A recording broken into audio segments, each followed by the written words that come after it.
On a reçu de très nombreuses questions, donc merci à tous et à toutes pour l'intérêt. On va peut-être laisser nos intervenants du jour prendre 5 minutes chacun pour se présenter, vous expliquer qui ils sont, ce qu'ils font, avant de passer aux questions et de vous les relayer. Donc on va peut-être laisser la primeur à Clément.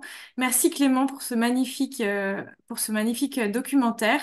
Et je te laisse présenter le projet Blue Quest et nous allons également, dans quelques instants, lorsque les quatre intervenants se seront présentés, passer sur la facilitation graphique qui est faite par Fanny Didou et qui sera affichée sur votre écran pendant la session de questions et réponses en alternance avec les caméras des intervenants de notre panel. Donc Clément, je te laisse te présenter. Merci beaucoup Aurélie et bonsoir à toutes et à tous. Merci d'être là avec nous ce soir pour déjà avoir vu le documentaire. Vous l'avez vu dans une version qui est très rare, c'est assez exceptionnel. C'est-à-dire que là, moi de mon côté, j'avais pas trop la musique. Donc il y avait des fois ça faisait certaines longueurs, mais au moins c'était unique. Donc merci encore d'avoir organisé ce débat. Je suis ravi d'être là ce soir donc avec Frédéric, Anne et Fabrice pour parler de ce sujet qui est super important des aires marines protégées. Et moi, de mon côté, en fait, donc je suis Marseillais d'origine. J'ai toujours grandi près de la mer et dans la mer. Et ça m'a suivi un peu toute ma vie. Donc, j'ai fait une école de commerce. J'ai eu la chance de faire un stage à l'époque en Malaisie, où j'ai eu l'occasion d'être très souvent dans l'eau. Et au fur et à mesure, des endroits que je visitais, des îles que je voyais. Je me faisais des amis dans les communautés locales et on m'a amené un jour voir un endroit qui avait été complètement dévasté par la pêche à la dynamite. Et, euh, et donc, ça m'a un peu ouvert les yeux sur ce côté de la protection marine. Et après, de fil en aiguille, c'est quelque chose qui m'a toujours un peu suivi. J'ai commencé ma carrière en agence de communication. Et un de mes principaux clients, c'était une marque de plongée. Donc, dès le début, mon idée, c'était de lier protection marine, communication, essayer de faire en sorte qu'il y ait cette possibilité pour les marques et surtout de forcer un peu la main aux marques, aux entreprises pour aider à financer la protection marine. Donc, c'est ce que j'ai voulu faire en créant The Blue Quest en 2016. Et l'idée, c'est de donner de la visibilité à des projets de protection marine via plein de médiums, dont celui que vous avez vu ce soir, qui sont les documentaires. Donc aujourd'hui, on a fait un premier reportage au Mozambique en 2017, on en a fait un deuxième en 2018 au Mexique, on en a fait d'autres en France aussi, ce n'est pas que à l'international. Et là, ce dernier, c'était aux Philippines, où on a pu rencontrer entre autres le projet de Frédéric, qui est avec nous ce soir, et c'est assez exceptionnel. Donc merci à toi, Frédéric, d'être avec nous, parce qu'il est pas tôt pour toi. Et voilà, donc pour résumer, l'idée de The Blue Quest, c'est de créer des documentaires autoproduits, mais pas que, des vidéos, des photos, des packs de communication, de l'aide à la levée de fonds pour les projets qu'on rencontre. Parce qu'aujourd'hui, il y a plein de projets qui font un travail qui est exceptionnel, mais il manque un peu le nerf de la guerre, souvent de la communication, de mettre ça en avant pour que le grand public soit au courant, pour que les décideuses et les décideurs soient au courant et pour qu'on puisse aller dans la bonne direction.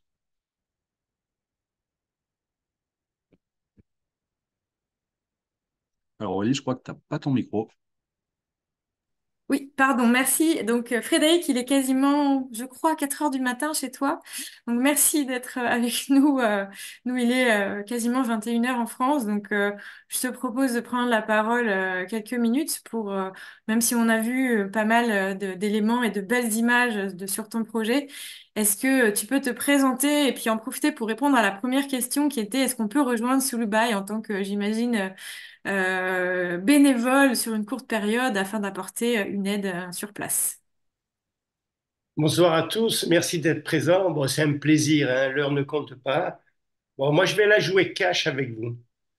Quand, avec mon épouse, on a décidé de se lancer sur une île, on n'avait pas du tout cette idée de préservation et de solutions possibles.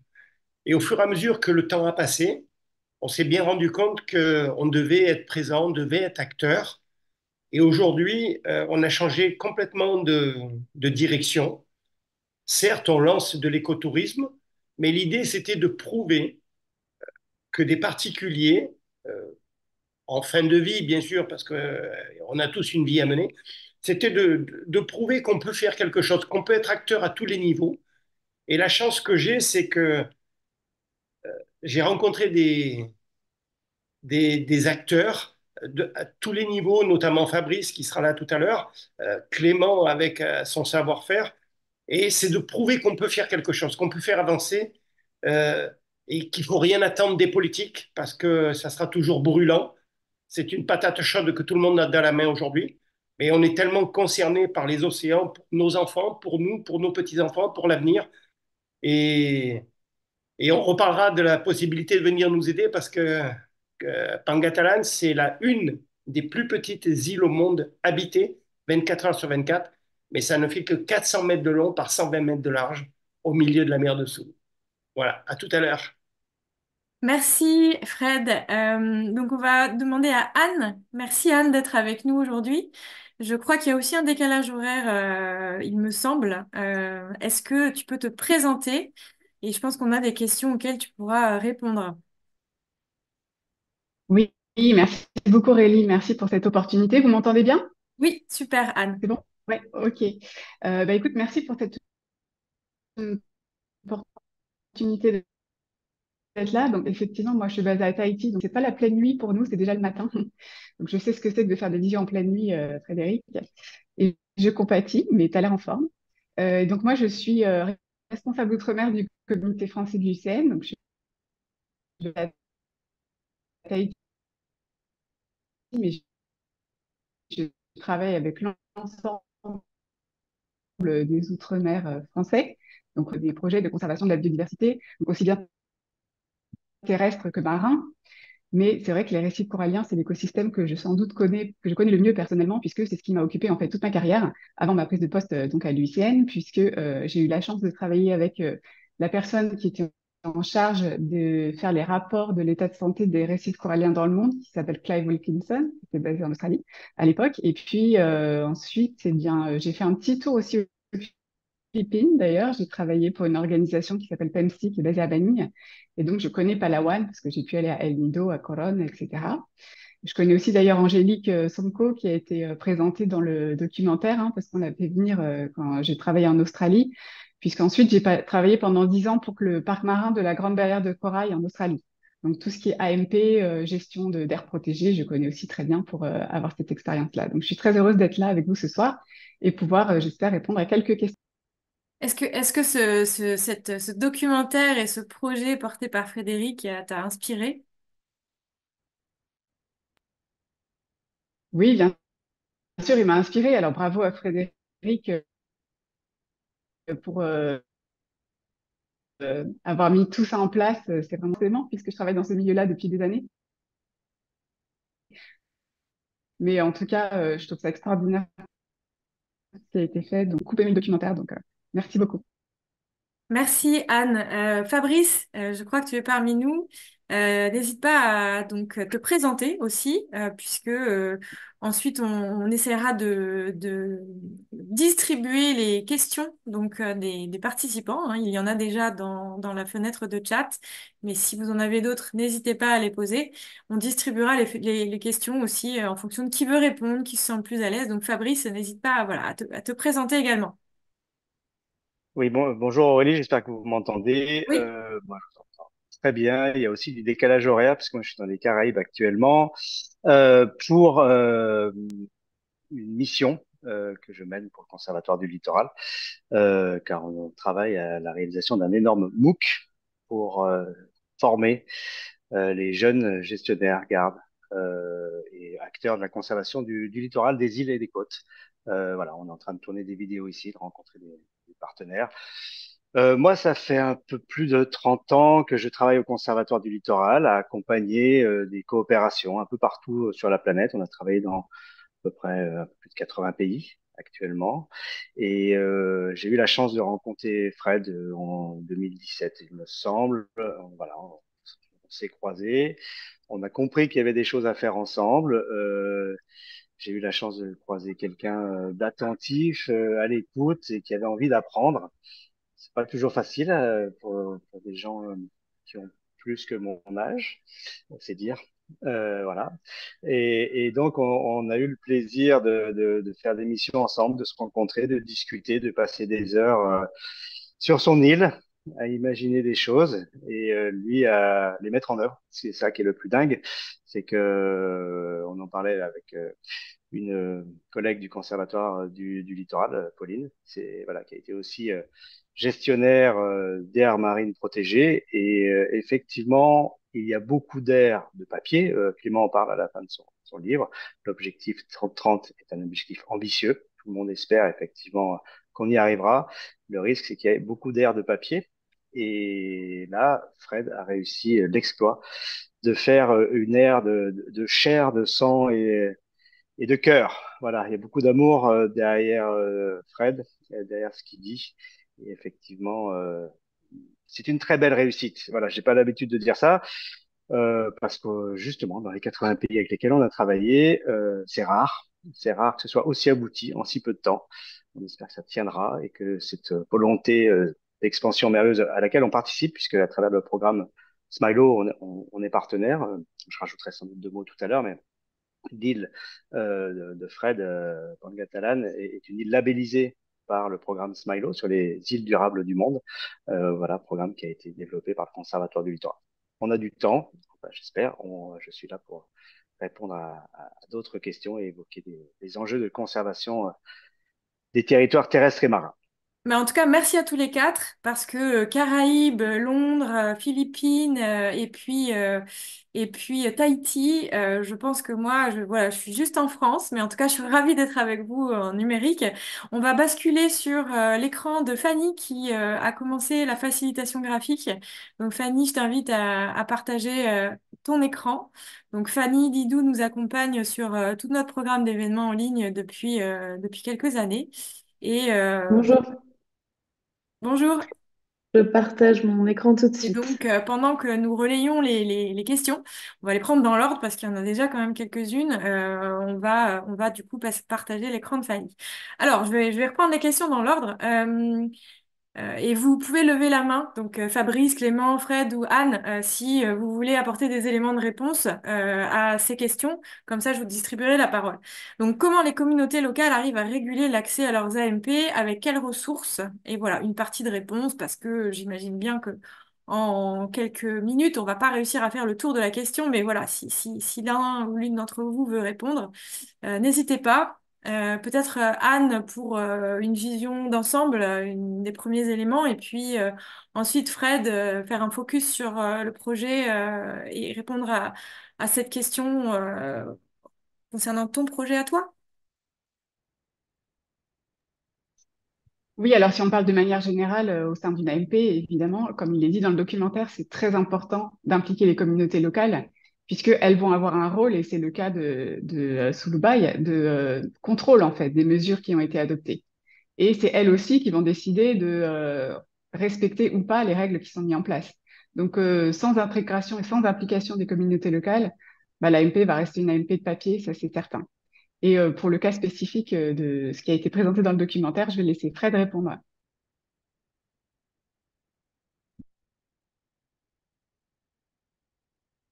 Fred, tu n'as pas ton micro. On t'entend pas. Oui, désolé. Oui, effectivement, les AMP aujourd'hui, c'est beaucoup de papier, mais comme le dit Clément, 8% de l'océan est en AMP et 1% de ces 8%, en fin de compte, sont des protections fortes. Donc ça veut dire qu'on a encore un gap qui est colossal à faire et engager les communautés, c'est simple et compliqué à la fois. C'est-à-dire que ces communautés, c'est une démographie galopante. Elles se rendent bien compte qu'au quotidien, la nourriture disparaît et ça devient de plus en plus dur et de plus en plus cher. Donc, c'est un travail d'approche. Il ne faut pas partir sur du scientifique, puisque les communautés qu'on a autour de nous, il n'y a pas d'eau, il n'y a pas d'électricité, il n'y a pas de route, il n'y a pas de magasin, il n'y a rien. Elles sont totalement dépendantes de l'océan, qui est pillé par les bateaux-usines asiatiques. On ne les citera pas. Bon, c'est un pays qui a pas joué la décentralisation. On manque totalement de moyens de surveillance. Donc, il faut donner les armes aux locaux. Et c'est des approches très particulières. Merci. Tant que tu as la parole, il y avait une courte question sur des éventuelles possibilités de faire des courts séjours sous forme de bénévolat pour apporter une aide sur place. Est-ce que c'est réalisable chez toi ou pas? Alors, pour l'instant, non. Sulubai, aujourd'hui, c'est 28 employés. Sur 28 employés, c'est 6 chercheurs. Place aux jeunes, place aux scientifiques pour trouver les solutions de demain. Je dénigre pas du tout l'engagement, l'engouement que les gens peuvent avoir, mais c'est tellement petit et à l'inverse de mon ancien métier où on construisait 95% et on laissait 5% d'espace vert, ben je tiens à ce que Sulubai, île durable, reste un modèle avec que 5% de construction, donc c'est totalement limité et place aux chercheurs. Très bien. Il y a une question qui concerne les AMP sur leur fonctionnement. Alors, comment fonctionne une AMP? Est-ce qu'il y a des interdictions? Est-ce que c'est une gestion collective? Enfin, voilà, il y a des demandes de renseignements sur le fonctionnement des AMP. Alors, est-ce que l'un d'entre vous veut... Oui, Fabrice. Ouais, ouais, je vais bien m'y coller parce que une AMP, c'est complexe. Une AMP, forcément, il y a des interdictions, sinon c'est pas une AMP. Voilà, déjà de base. Ça veut dire qu'on a le droit de faire des choses, interdiction de faire d'autres, des interdictions strictes, des régulations. La pêche est quelque chose effectivement d'extrêmement contrôlé dans les AMP. Aujourd'hui, on pousse de plus en plus pour prouver l'efficacité de ces AMP à avoir des zones d'interdiction totale de pêche, des zones régulées. Et donc ça, c'est très important. Mais une AMP, c'est plus que ça. Anne l'a évoqué, une AMP, c'est aussi des communautés qui y vivent autour. Et donc un lien culturel, historique particulier. Et nous, les écolos, quels qu'ils soient du monde entier, quand on arrive sur un territoire et qu'on doit travailler sur cette AMP, on s'approprie, même si on est du coin. Enfin voilà, c'est pas parce que voilà, on s'approprie des devoirs, des droits et une histoire et une culture. Donc ça, faut faire attention. Donc effectivement, une AMP, c'est avant tout une gouvernance. C'est travailler avec les acteurs locaux, institutions, ONG et les populations. Et donc là, on crée une gouvernance. Deux, ben, c'est effectivement un plan de gestion qui dit des zones où est-ce qu'on va faire des choses, où est-ce qu'on a interdiction de faire des choses. Ça, c'est très, très important. Et ça doit être validé et concerté. Donc il y a toujours un aller-retour entre cette gouvernance et ce plan de gestion. C'est aussi une équipe. Et une équipe, c'est pas qu'un directeur qui est à 500 km de l'AMP. C'est aussi des agents de terrain. Et c'est là où Fred a réussi à un double exploit, c'est qu'il a réussi à constituer ses équipes, une surveillance 24 heures sur 24. Et désormais, des gardes qui étaient payés dans le cadre d'un projet en amont, désormais, ils sont payés par la municipalité. Il y a une prise, voilà, on s'approprie cela au niveau local. Et ça, c'est important. Troisièmement, c'est du matériel. Une AMP sans bateau, sans GPS, sans capacité de se déplacer, voilà. Et ça, c'est essentiel. Mais un bateau, moi j'en ai connu plein d'AMP qui avaient déjà tout ça, mais ils n'avaient pas d'essence, ils n'avaient pas de budget pour payer quoi que ce soit. Et donc c'est aussi un budget. Donc c'est ces 5 choses qui sont les 5 piliers du AMP. Et si il manque un de tout ça, bah ça marche pas. Et il y a beaucoup, on parlait de Paper Park, il y en a beaucoup comme ça. Donc c'est important aujourd'hui d'avoir une AMP au moins avec ces 5 piliers. Je rajouterai un dernier, c'est un suivi scientifique, etc., mais qu'on peut inclure parce qu'on a le budget et parce qu'on a les équipes dédiées à faire ça. Mais il faut suivre l'impact de ce qui est fait pour s'assurer qu'effectivement, les mesures prises ne vont pas à l'encontre des populations, vont bien en favoriser la biodiversité et trouver ce juste équilibre entre nature. Enfin, c'est une cohabitation entre l'homme et la nature. Merci Fabrice. Anne, quelque chose à rajouter, un commentaire supplémentaire sur cette question?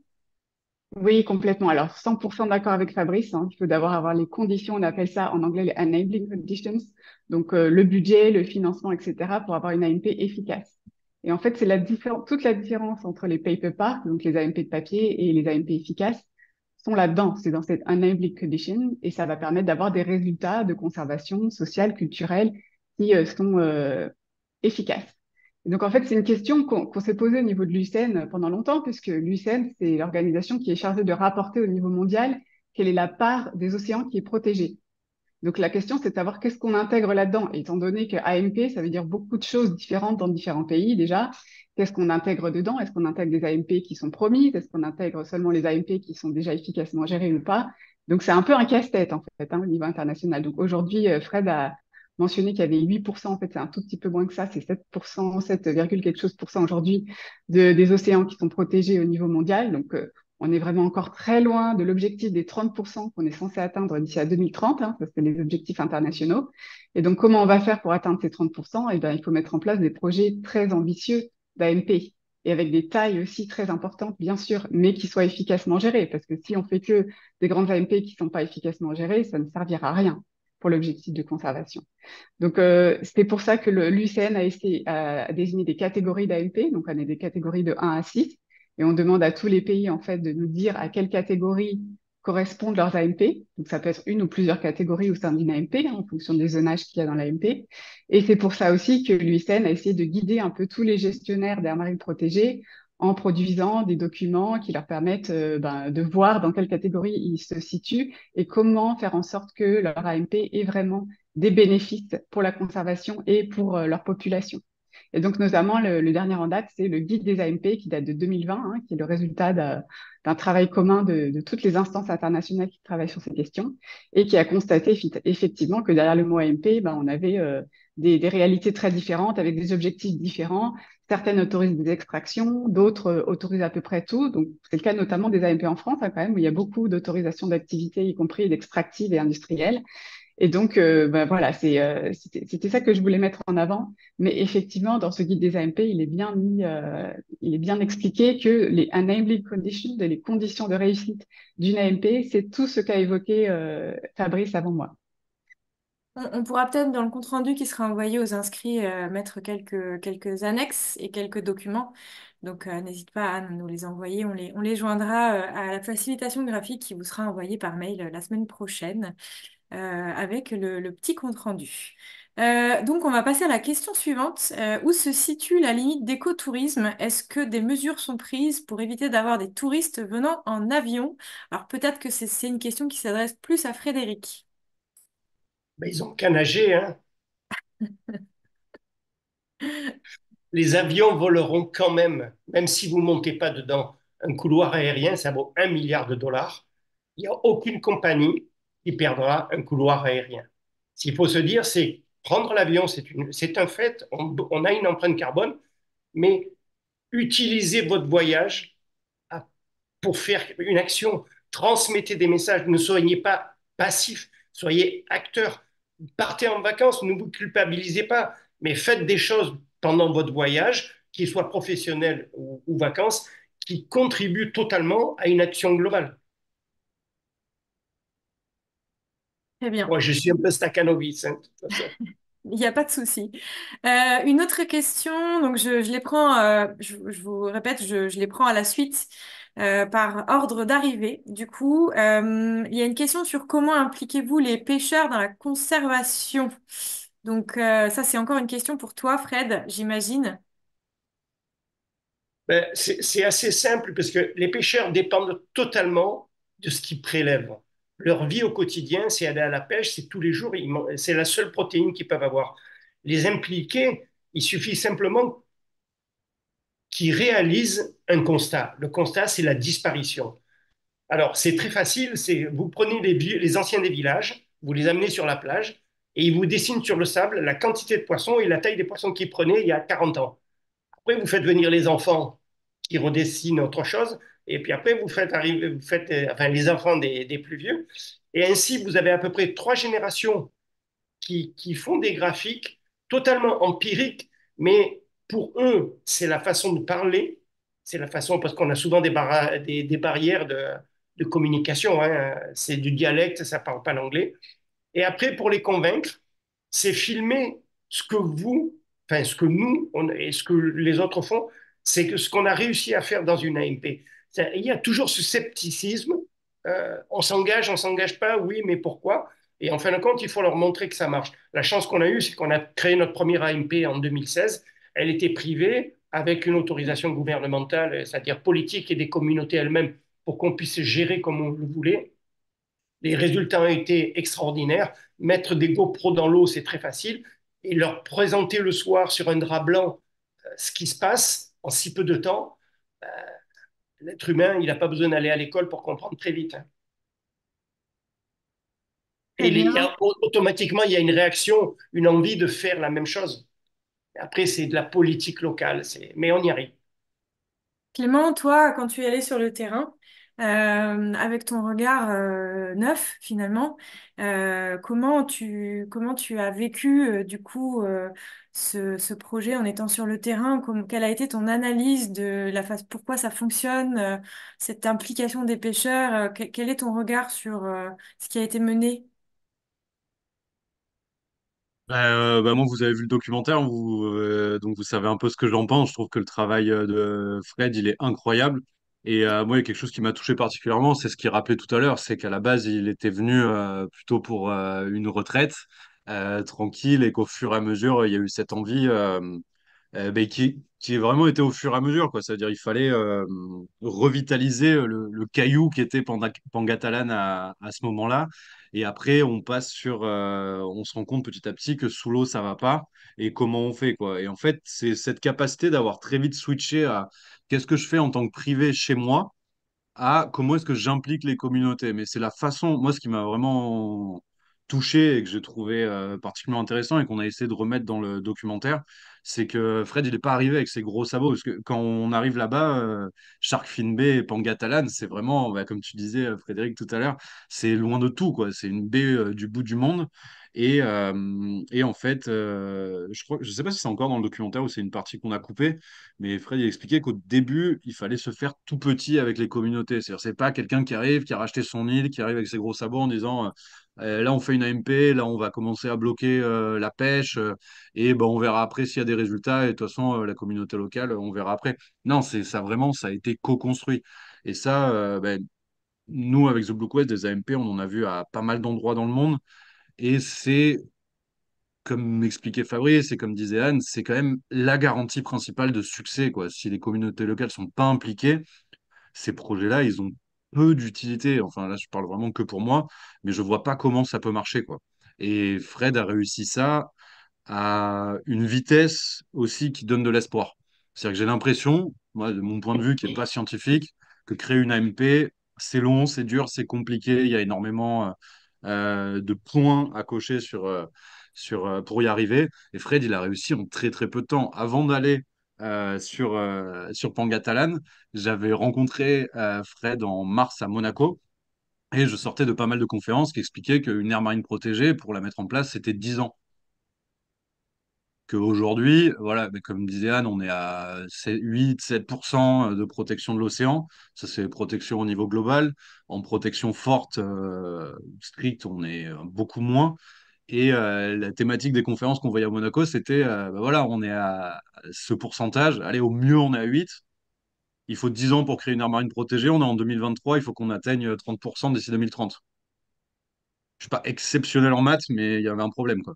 Et en fait, c'est ça que j'ai vu euh, sur Pangatalan, en fait, et aux Philippines, à Palawan en général, mais principalement sur le projet de Fred, c'est l'espoir qu'on peut faire ça et qu'on peut y arriver et qu'on peut y arriver à la vitesse suffisante, Oui. mais tout en sacrifiant pas le côté social et local qui est primordial, quoi. Oui, c'est vrai que c'est un projet qui a été mené rapidement. Alors, si on imagine que dans les 40 personnes qui sont avec nous pour le débat, aujourd'hui, ça suscite des vocations et qu'il y a quelqu'un qui se réveille demain en se disant, je plaque tout, j'achète une île et je vais monter une aire marine protégée, et qui a envie de faire ça aussi rapidement et aussi efficacement et avec brio que Fred. Voilà, quel conseil finalement, Fabrice, Clément, Fred et Anne, si tu veux, vous donneriez à la personne, parce que c'est vrai que ça a été quand même un projet rapide. Donc, qu'est-ce qui explique justement cette mis à part l'énergie de Fred, je veux dire, est-ce qu'il y a d'autres éléments qui expliquent justement ce déploiement aussi fulgurant de ce beau projet? Je me permets de prendre la parole, je laisserai Anne rebondir. Oui, il faut entre 10 et 15 ans pour arriver à une aire marine protégée partout dans le monde, et souvent, ça n'aboutit pas.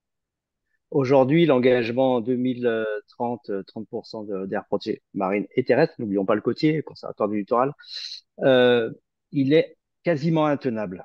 Il est intenable, sauf à faire des méga, giga aires protégées qui seront colossales sur le papier et vides de sens. Surveiller une aire protégée depuis un satellite, ça n'a pas de sens. Donc, la formule qui a suivi Fred de micro-aires protégées, qui font 50 hectares en cœur en zone de non-prélèvement, avec autour une buffer zone plus importante, et l'accumulation et la gestion par un réseau. Mais pour chaque aire protégée, il faut les 5 piliers que j'évoquais, il faut du personnel, etc. C'est essentiel. Aujourd'hui, l'erreur vers laquelle on va tous les États, c'est on va remplir ces obligations en faisant des carrés sur des cartes. C'est une catastrophe, on le sait. Donc, il faut faire attention à ça. Euh, L'enjeu du politique, moi, j'aime pas critiquer le politique parce que c'est trop facile. Et puis, en plus, moi, je représente une institution. Donc, je pense que le politique est incontournable. Et aujourd'hui, on a la chance que les politiques ils soient engagés à ces 30%. Donc, maintenant, à nous de faire. Eux, ils y arriveront pas. Il y aura pas les moyens financiers. Il y aura pas, voilà. Mais maintenant, justement, ça va venir du bas, du concret, du réel, par les populations, par les acteurs publics. Et ça, c'est la seule solution que ça marche. Pourquoi chez Fred ça a marché? Fred, c'est un entrepreneur. Comme il dit, il peut vendre des machines à laver ou quoi que ce soit. Il est passionné. Deuxième élément, passionné par la mer. Voilà. Il a investi des choses, mais c'est pas qu'un investissement financier, c'est un investissement personnel. Il s'est bougé, il allait chercher de l'argent, il a levé de l'argent, il a levé des fonds importants pour faire ça. Mais moi, je dis toujours, nous, dans l'écologie, on est des clochards par rapport aux sommes colossales qu'il y a dans les enjeux du maritime, de l'agriculture, etc. Nous, la biodiversité, on est des clochards. Il faut qu'on lève beaucoup plus d'argent. Les enjeux sont colossaux, c'est important pour la planète, c'est important pour les populations. Il faut qu'on sorte de cette clochardisation où on se satisfait de pas grand-chose en disant, s'il vous plaît, donnez-nous un petit peu d'argent, on va essayer de sauver la planète, ne vous inquiétez pas. Non, il va falloir maintenant qu'on tape plus fort, mais il va falloir qu'effectivement, sur la base que des engagements politiques, soit le local qui agisse. Et donc, il va falloir trouver des entrepreneurs, des ONG, des acteurs de la pêche, etc., qui se bougent et qui comprennent bien tout ça. Désolé, j'ai la parole, je suis très bavard. Il y a une question, j'ai vu par rapport au MOOC dont je parlais. Réponse très courte, il devrait être lancé au printemps prochain. On est en train de finir les 170 vidéos qu'on tourne et les 9 guides qui vont illustrer cet énorme MOOC. Il commencera sans doute en mai et il va durer jusqu'en fin d'année. C'est un gros travail. Je remercie Jade pour cette question. La question de Anton aussi est importante. Dans un pays instable ou dans un pays pas forcément hyper structuré, c'est plus compliqué. Pour les financements. Deux, pour la durabilité technique. La durabilité technique, elle viendra effectivement par le fait que les populations locales, elles soient impliquées, elles soient conscientes et qu'elles aient un bénéfice en retour. Comme l'a dit Fred, comme le disait Victor dans le documentaire, c'est parce que les populations voient ce retour. Et donc, elles voient un retour sur investissement. Un investissement, ça veut dire qu'on est prêt à perdre une zone de pêche et en échange, on va recevoir un peu plus ailleurs et un peu plus durablement. Cette compréhension, ça va apporter la stabilité locale, qui est pour moi très importante. La durabilité financière, c'est plus compliqué. Moi, je plaide pour des fonds fiduciaires importants à l'échelle mondiale. Il y en a un très beau en Méditerranée qui s'appelle The Med Fund. Je dis ça parce que je suis trésorier et que j'en suis très fier. Mais surtout, c'est un moyen de mobiliser des financements durables pour financer le fonctionnement. Arrêtons de vouloir financer de l'investissement. Voilà. Ce qui fait le plus défaut sur les aires marines protégées dans le monde, c'est le fonctionnement. C'est de payer l'assurance de la bagnole, c'est de financer un local, c'est de financer l'essence pour le bateau, c'est de financer des vivres pour aller sur une île, c'est de financer des salaires. C'est ça qu'il faut financer. C'est pas le énième bâtiment d'accueil du public, le sentier bidule. Voilà. Finançons ça et après on fera des sentiers bidules. Après on fera un centre d'accueil. Commençons par financer le socle et après on construira le reste. Je me tais, désolé. Anne, un petit commentaire par rapport à ce que Fabrice vient de dire. Oui, alors un commentaire sur son dernier commentaire sur le financement. Évidemment, c'est le nerf de la guerre. S'il n'y a pas de financement, il n'y a pas d'AMP. C'est aussi simple que ça.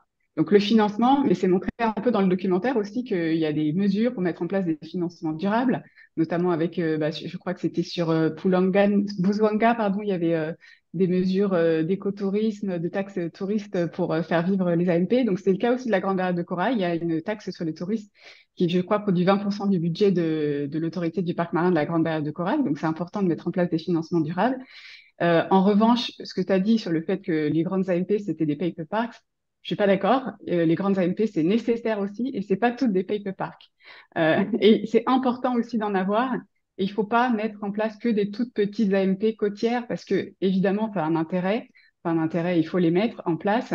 Mais si on n'a pas aussi des grandes AMP qui sont efficacement gérées, et il y en a en Australie, ils l'ont fait sur toutes les l'espace maritime de l'Australie. Il y en a aussi au Canada, il y en a en Nouvelle-Calédonie, ils viennent de mettre en place en fait un zonage sur l'ensemble de l'espace maritime calédonien. Donc ça existe et il faut au contraire encourager ça.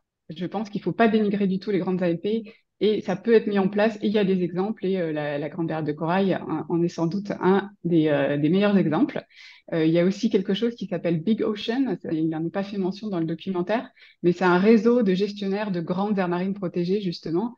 Et ben, j'en faisais partie quand j'étais à la Grande Barrière et donc j'ai pu découvrir aussi toutes ces grandes AMP qui ont un rôle extrêmement important pour la conservation des océans dans le monde. Et d'ailleurs aussi sur les toutes petites AMP, c'est bien sûr important de les mettre en place, mais la littérature scientifique montre aussi qu'il y a un effet taille des AMP. Donc, si on a des AMP trop petites, on ne va pas avoir un effet sur la globalité de la santé des océans ou même de la santé de l'espace maritime qui concerne. Et donc, par exemple, là, sur Shark Fin Bay, j'ai cru entendre dans le documentaire que bien qu'il y ait un retour des poissons sur les espaces qui sont désignés AMP, dans l'ensemble de la baie, quand même, on a un déclin du stock de poissons. C'est bien ce que j'ai entendu, Fred, parce que ça a été aussi une question qui a été posée. Donc, du coup, je me posais la question de l'efficacité dans son ensemble, en fait, des différentes AMP qui ont été mis en place dans la baie et comment est-ce que vous pensez remédier à cette problématique?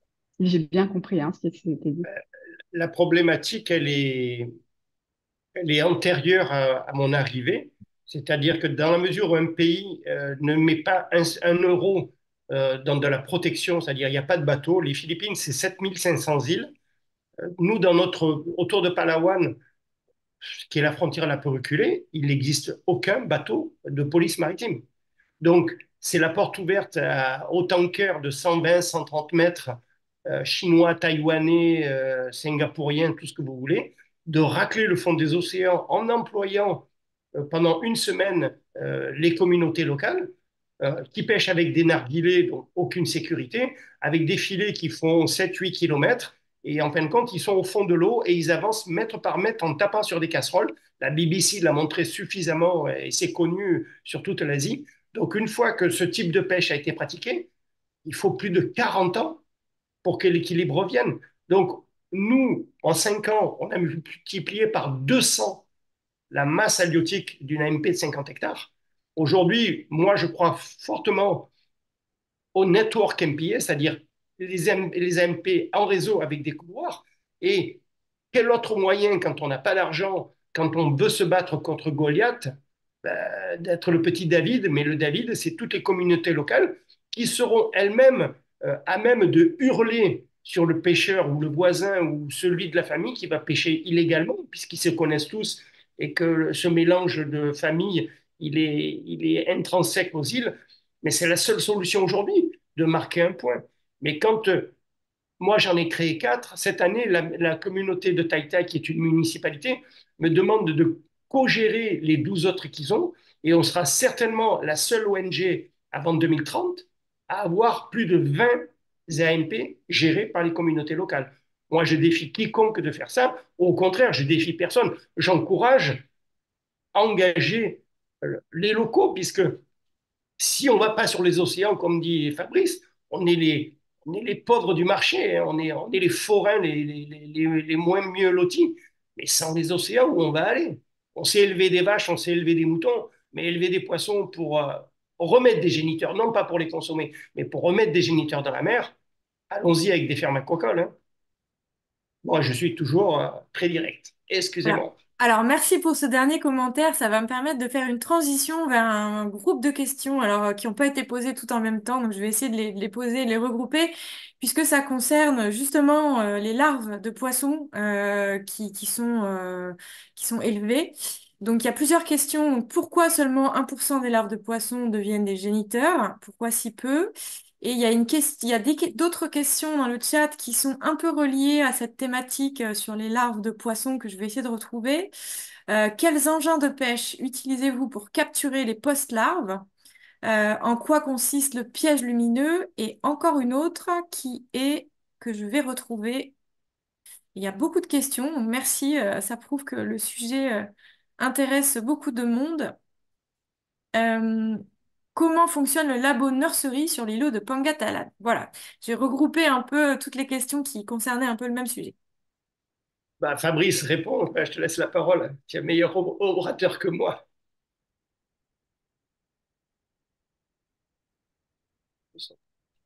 Oui, mais c'est toi qui mets en place, hein. C'est toi qui mets en œuvre. Effectivement, là, je suis obligé de citer notre ami Pierre Boisserie, de l'Agence de l'eau, qui finance depuis de nombreuses années des recherches, des programmes sur ces enjeux en Méditerranée française, et qui a notamment soutenu cette initiative portée par l'entreprise Écocéan.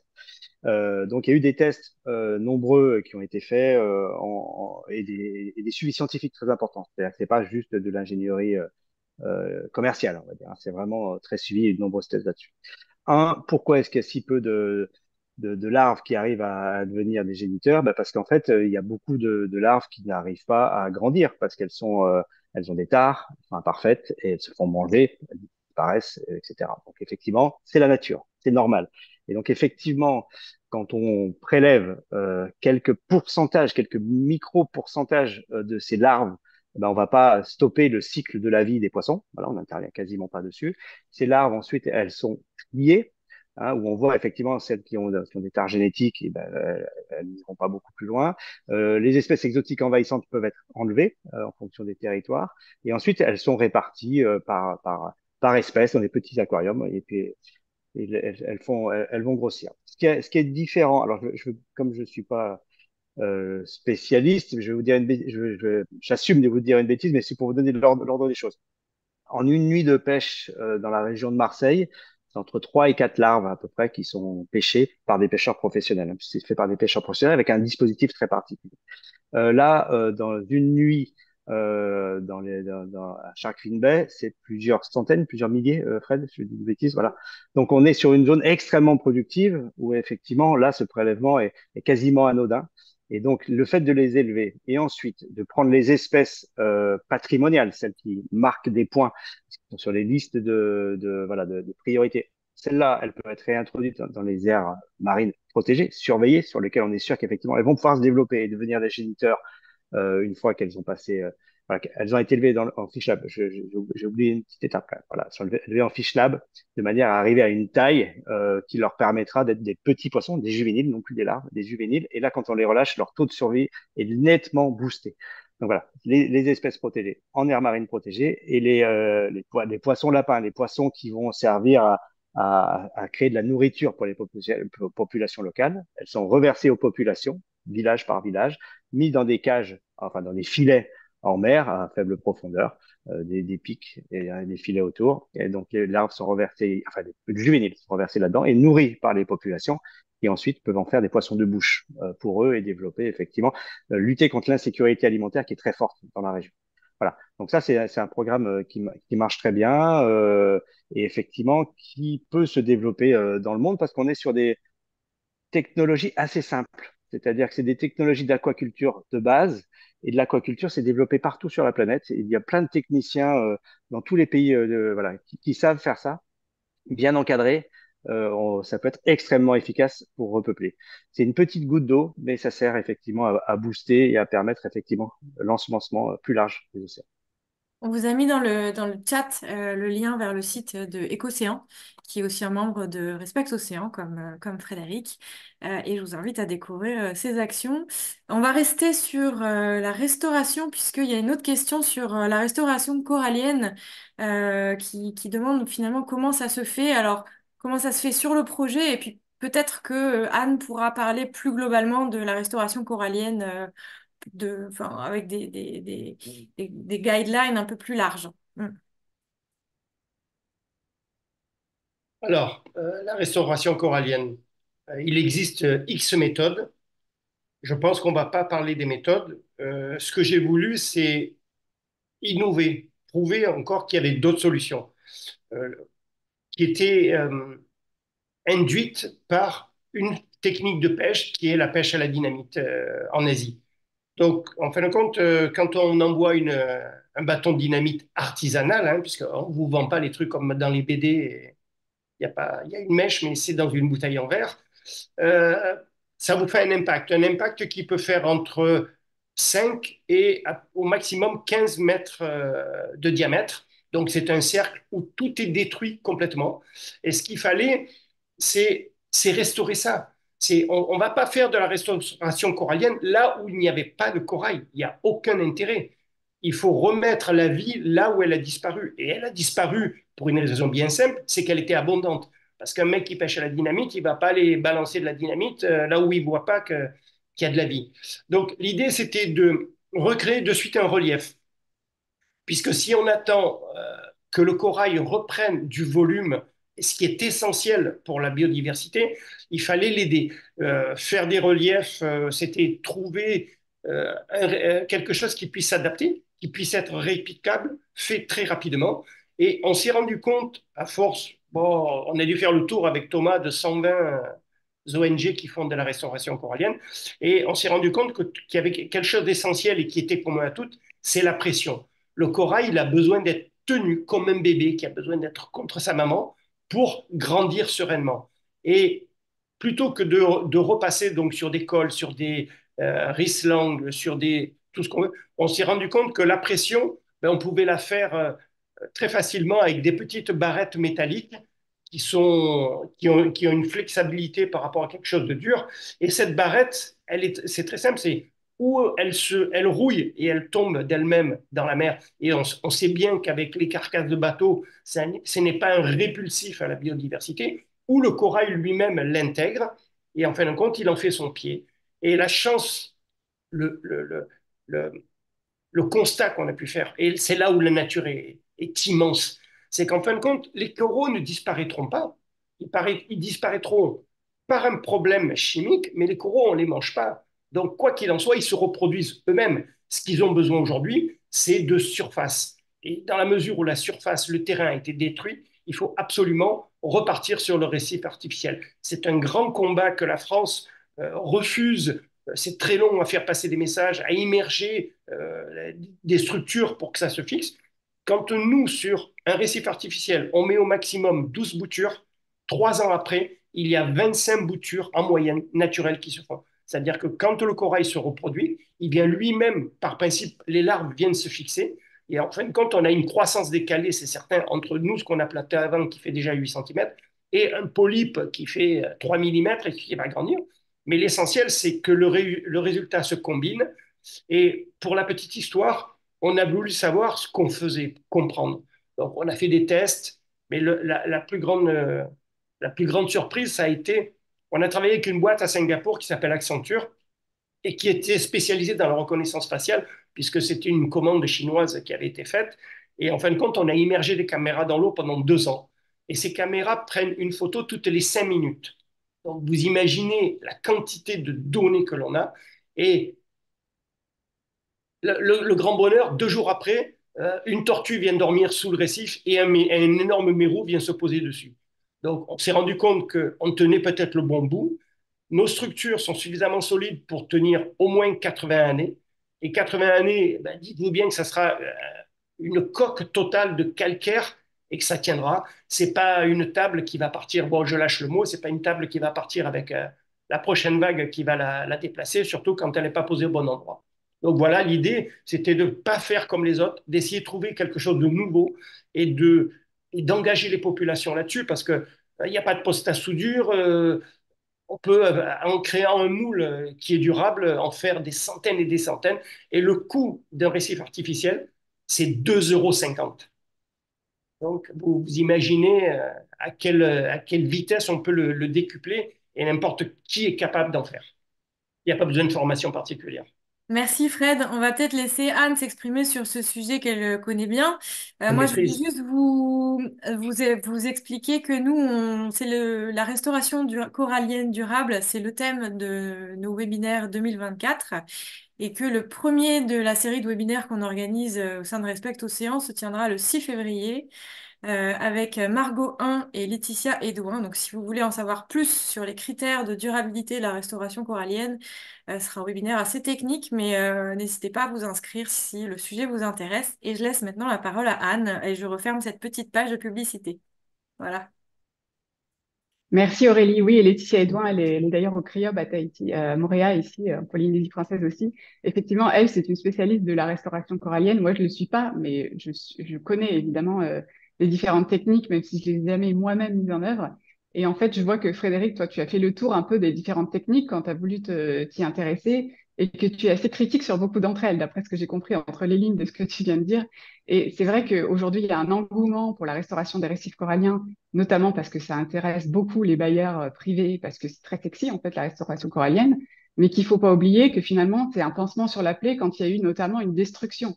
Donc dans le cas de Fred, c'était important de restaurer et c'est super cette nouvelle technique que je connaissais pas par pression. Je serais très intéressée d'en savoir plus et merci d'avoir un peu expliqué. Mais là c'était évidemment nécessaire. Mais on voit beaucoup de cas où on veut faire de la restauration là où il y a plus de coraux, mais on se préoccupe pas de savoir pourquoi il y a plus de coraux à cet endroit. Et en fait, si on ne prend pas le problème à la source, ou si c'est un problème plus global, par exemple, dû au dérèglement climatique, eh bien, les coraux qu'on essaie de planter, ils vont survivre quelques années, puis ils vont mourir à nouveau. Donc, en fait, ça peut coûter très cher pour un résultat qui est très inefficace. Donc, il faut faire très attention à ça. Donc, il faut bien regarder, en fait, quel est le contexte quand on veut faire de la restauration corallienne, et puis bien comprendre si est-ce que ça va être efficace et est-ce que ce serait pas plus efficace finalement d'utiliser cet argent pour mettre en place justement une aire marine protégée. Voilà, c'est le message que je voudrais faire passer. Attention, la restauration, ça peut coûter cher pour pas beaucoup d'effets. Peut-être qu'il faut mieux mettre en place une AMP comme l'a fait Fred, au sein de laquelle, sur certains endroits, quand il y a eu la destruction manuelle, par exemple, comme c'est le cas de la pêche à la dynamique, la restauration est indiquée. Merci. Ah, on a encore des questions, donc je vais les poser, mais on va peut-être laisser la parole à Clément et changer complètement de sujet. Est-ce que tu peux, du coup, soit nous raconter une anecdote qui n'est pas dans le film, ou nous expliquer ce qui t'a le plus surpris quand tu es arrivé là-bas? Tu as visité d'autres endroits dans le monde qui développent des projets de restauration. Qu'est-ce qui t'a le plus marqué dans ton séjour sur l'île de Fred et dans la région plus globalement?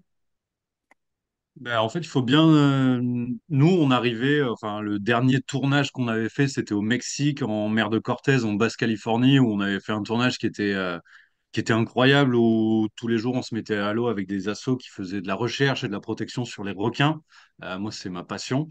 Et donc, on était plutôt dans ce tournage sur le côté très positif, très beau de ce qu'on voyait dans l'eau, de pourquoi il faut protéger. Il y avait aussi ce côté, c'est joli, on crée des réserves, ça permet de faire de l'écotourisme, comme à Cabo Pulmo, qui est un des exemples d'art marine protégé, géré par les communautés locales.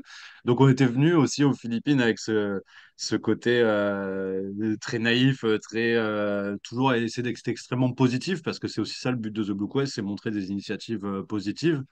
Et moi, la première chose qui m'a vraiment interpellé, enfin, on le savait un peu avant, on avait préparé, c'est que là, on n'était plus sur le même sujet, qu'on n'était plus en mode il faut protéger, c'est beau, ça reste un peu nébuleux et tout ça. C'est là, on parle de survie des populations, on parle de la bouffe, on parle vraiment enfin, de l'enjeu alimentaire de ça. Et je pense que ça se ressent un peu dans le documentaire. Ça veut dire que, voilà, moi, par rapport à l'état dans lequel j'étais, au dernier documentaire qu'on avait fait en 2018, on était encore sur quelque chose de c'est joli. Là, on est dans un documentaire qui est plus sur l'urgence, en fait. C'est-à-dire que là, on Mm. montre des solutions, ça reste avec l'idée de montrer des solutions positives, des discours positifs, mais on est dans une vraie urgence sur ces sujets-là. Très bien. Je fais juste une petite parenthèse pour faire ta pub cette fois.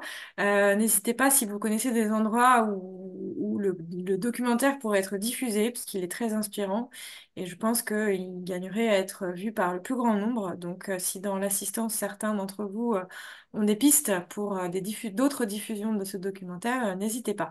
Il y a une autre question Je fais pour juste une creuser un peu. parenthèse là-dessus, Aurélie. Effectivement, nous, le but, c'est de donner, via le documentaire, via des présentations comme ça, la visibilité aux projets qu'on a rencontrés, aux experts de ces sujets. Donc, c'est pour ça que c'est génial d'avoir Anne, Fabrice et Fred ce soir. Et c'est vraiment ça l'idée, c'est de pouvoir montrer ce documentaire, faire réfléchir, faire avancer ces sujets-là, donner envie aux gens de s'y intéresser. Là, il y a plein de questions qui sont vraiment importantes dans le chat. Donc voilà, nous, c'est un documentaire autoproduit, en petit budget. L'intérêt, c'est qu'il est à nous, on en fait ce qu'on veut, donc on peut le diffuser où on veut.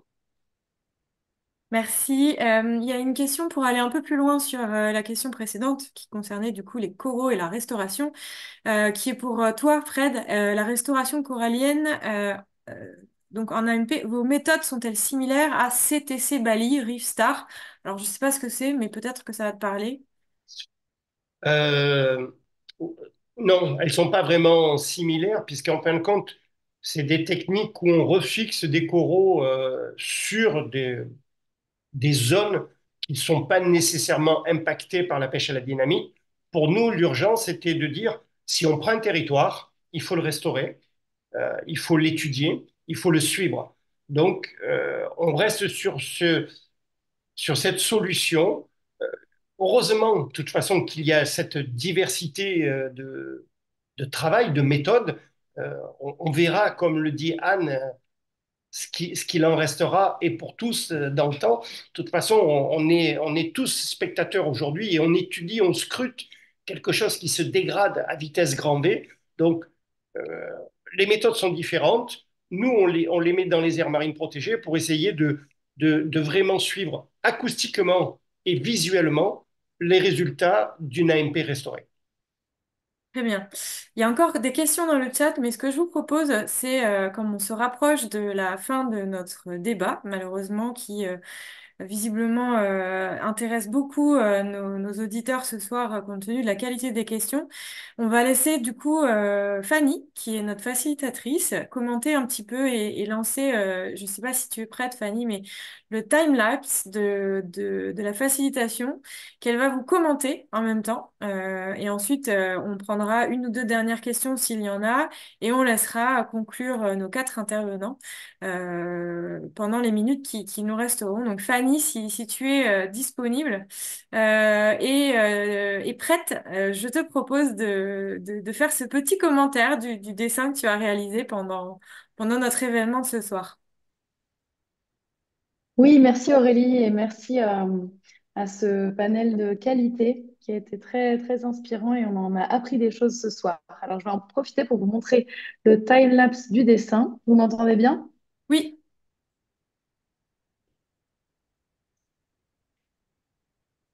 Donc, l'idée de la facilitation graphique, c'est de venir capturer l'essence des conversations en direct lors de discussions, tables rondes, conférences, etc., mais également sous ce format de ciné-débat comme on a eu ce soir. Donc l'idée ici était de venir capter les idées qui ressortaient de ce beau documentaire que nous avons pu visionner ensemble. Et je vais revenir peut-être sur trois idées qui m'ont marqué, dont je repars aussi ce soir après visionnage et après l'écoute attentive de vos discussions. Premièrement, le vivant au cœur, le vivant aussi comme point de départ, cette passion pour la beauté des paysages, des écosystèmes, qui a permis ces beaux projets, des projets d'audiovisuel et également de projets de restauration d'écosystèmes. Deuxièmement, l'aspect holistique dans ces projets, euh, car on va au-delà des enjeux environnementaux, économiques, mais on parle bien là d'enjeux sociaux, d'enjeux sociétaux. On parle d'hommes et de femmes qui vivent sur ces territoires et de ces générations futures qui vont arriver. Et enfin, je finirai sur l'humain, cette importance de cet aspect humain. Quel positionnement prend-on face à ces projets quand on arrive sur ces territoires où on n'est pas vraiment enraciné? J'ai été aussi marquée par ce que disait Clément, la posture de Frédéric quand il est arrivé. Au début, on se fait tout petit, on observe, on écoute pour pouvoir comprendre, écouter les besoins des populations et ces savoirs ancestraux. On laisse la place aux locaux qu'ils savent pour ensuite pouvoir préserver des territoires, une terre commune, commune à toutes et à tous. Voilà pour ma part, on vous partagera le compte rendu et également ce rendu de la facilitation graphique après. Et merci Aurélie pour cette super facilitation. C'est un plaisir de se retrouver depuis toutes ces années. 6 ans, Au revoir, cinq bonne ans, soirée. je crois. Voilà.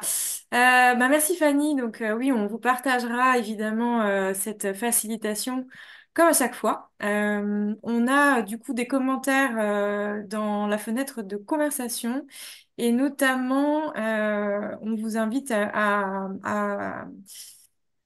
Allez consulter le lien qui vient d'être partagé par Caroline sur les travaux de Coral Guardian, sur la restauration corallienne, mais on va organiser des webinaires dédiés et on fera intervenir Coral Guardian dans l'année. Donc on vous invitera à découvrir ce projet-là en particulier dans nos webinaires de cette année. Je vais peut-être vous laisser du coup quelques minutes chacun. Je vois on va essayer de terminer à l'heure puisqu'il est quand même assez tard ou tôt, au choix, pour tout le monde. Donc voilà, dernier mot de la fin pour chacun des intervenants et intervenantes ce soir. Je vous remercie vraiment tous d'avoir été avec nous pour notre quatrième projection débat. Et on espère que le format vous a plu à l'autre bout dans vos quatre coins du monde. Voilà. Peut-être Anne. Allez, Ah, j'allais pardon. laisser la parole aux Ah femmes. non, Anne, Voilà. vas-y. Ok, bah écoute, merci infiniment Aurélie pour cette opportunité et puis à tous les intervenants et aux créateurs du documentaire qui était vraiment passionnant. Moi, je dirais si j'ai un take-home message que je voudrais transmettre, c'est que si on veut vraiment aujourd'hui sauver les océans, il faut s'attacher à co-construire des projets de conservation qui soient vraiment ambitieux et qui protègent les récifs les plus résilients au changement climatique, puisque malheureusement, on ne va pas y couper. Le dérèglement climatique, il est là et il s'intensifie et aussi protéger les poissons herbivores. Donc, c'est ce que fait Fred et que j'applaudis. Voilà. Merci Anne. Fred. Bon, ben, je rebondis sur Anne et je serai moins scientifique. Merci à vous tous d'être en ligne, de nous suivre. Merci à vous, cette vague verte de la société civile, parce que c'est vous qui poussez la machine. Nous, on est plantés au milieu de la mer. On n'a que ça pour avancer. Mais je peux vous dire que vous lire le matin, savoir tout ce que vous faites, vous êtes notre bulldozer. Et sans vous, nous, on pourra jamais aller plus loin qu'avec ça. Merci. Je vais donner la parole à Fabrice et on laissera le mot de la fin au réalisateur de notre super documentaire de ce soir. Alors, deux petites choses. Moi, j'ai tendance à dire que je suis un pessimiste actif. On n'a aucune chance d'y arriver, donc il faut tout donner. Et puis, si effectivement, avec de l'espoir, comme là, c'est tout doux, c'est bienveillant, c'est positif, c'est de l'amour. Voilà, c'est ça qui va faire qu'on a des chances d'y arriver. Vraiment, ce sera à travers l'humain. Deuxième chose, un petit commentaire pour Fanny qui a fait un superbe dessin. Par contre, si elle pouvait en profiter pour me rajouter quelques cheveux, je serais assez favorable et je la remercie par avance pour la version finale parce que là, Attends, je tu trouve te ça, fais dessus. Si tu veux, on te je met peux, une perruque. On peut te voilà, je mettre trouve ça une beaucoup trop perruque, il n'y proche a de la aucun problème. réalité et j'aimerais qu'on profite. Voilà, j'ai pas de lunettes, hein, je veux pas de lunettes, je veux des cheveux. Voilà. Donc non, non, c'est pas, voilà. Profitons-en quand on peut bénéficier de voilà, plus-value. Merci à tous et effectivement, mais bravo à Fred, mais il le sait. Tu vas peut-être regretter d'avoir fait cette demande, Fabrice. Si tu veux, il y aura une C'est version plus moi, rien que pour toi. c'est plus moi, mais c'est pas grave. On te fera une version rien que L'intérêt, pour toi. Ah, je crois que ouais, merci. Fanny est en train de partir Ouais. Elle te dans un comble délire et on là. te transmettra cette version sans problème. Merci, c'est trop. Voilà, non Bon. mais voilà, il y a quand même d'espoir, ça va être compliqué, mais c'est grâce à des gens comme Fred, comme Clément, comme Anne, Pauline, voilà, Fanny, toi, Aurélie, et tous les autres qui nous écoutent. Ouais, c'est une somme de petites choses qui va faire qu'on va y arriver. Ben, merci pour vos retours aussi positifs, Clément. Merci beaucoup, Clément. Pour la petite histoire, on se connaît depuis quelques années avec Clément. J'ai eu la chance de voir le premier documentaire, c'est ça que tu avais fait il y a quelques années à Bordeaux. J'ai découvert du coup le travail de documentaire de Clément à cette occasion-là. On se suit depuis cette date et je suis ravie du coup de pouvoir d'avoir pu organiser ce soir ce ciné-débat sur ce projet parce que quand Clément m'a dit qu'il partait à Palawan et Fred venait de rejoindre l'association, voilà, c'était quasiment sûr qu'on organiserait quelque chose sur ce documentaire, même si finalement la première fois qu'on en a parlé c'était il y a un an peut-être, même plus. Donc, je suis ravie que ce soit concrétisé. J'espère qu'on aura plein d'autres ciné-débats avec tous tes documentaires, Clément. Compte sur nous, en tout cas, on sera là. Et je te laisse le mot de la fin. Non, juste, je voulais juste vous rappeler que du coup, si vous êtes intéressé par la restauration corallienne, on vous donne rendez-vous le 6 février pour notre prochain événement, donc en ligne toujours, et n'hésitez pas à vous inscrire. Voilà, je ferme la deuxième page de publicité et je laisse le mot de la fin à Clément. Bah déjà, merci beaucoup. Merci à tout le monde. Merci à toi, Aurélie, à Respect Ocean, pour cette opportunité de diffusion parce que c'est génial d'avoir un panel comme ça. Moi, je me suis régalé ce soir. En fait, c'est le but de ces documentaires, c'est permettre aux gens de commencer, ou peut-être pas forcément commencer, mais se questionner sur ces sujets, creuser. Moi, c'est ça mon message, c'est creuser les sujets, c'est de comprendre. C'est pas des sujets simples, mais aujourd'hui, il y a énormément de littérature qui est disponible et on peut comprendre. Et après, on peut agir en tant que citoyen, enfin à plein de niveaux, mais il faut d'abord commencer par comprendre. Et c'est pour ça que bah, moi, ce soir, là, je ne suis pas énormément intervenu parce que le but de The Blue Quest, c'est de mettre en avant les gens qui font. Donc, bah, j'ai appris plein de choses. Merci beaucoup, Anne. Merci beaucoup, Fabrice et Fred. Et surtout, merci beaucoup à Fanny parce que c'est la première fois que je vois un dessin comme ça et je le trouve très stylé. Et bah, moi, j'ai l'impression que j'ai assez de cheveux, donc je suis content. Alors, vous pouvez envoyer vos requêtes stylistiques à Fanny. On vous fera des versions personnalisées si vous voulez changer de couleur de cheveux, c'est le moment de le dire. Trêve de plaisanterie, je vous souhaite une bonne fin de journée ou soirée à tous et à toutes. Je ne sais pas si tout le monde est en France dans nos participants ce soir, mais Fred, bon courage parce que je pense que du coup la journée demain va être un peu piquante pour toi compte tenu de l'heure. Mais merci en tout cas d'avoir été avec nous. Et on vous donne rendez-vous pour la suite de nos programmes dans les semaines à venir avec nos autres événements.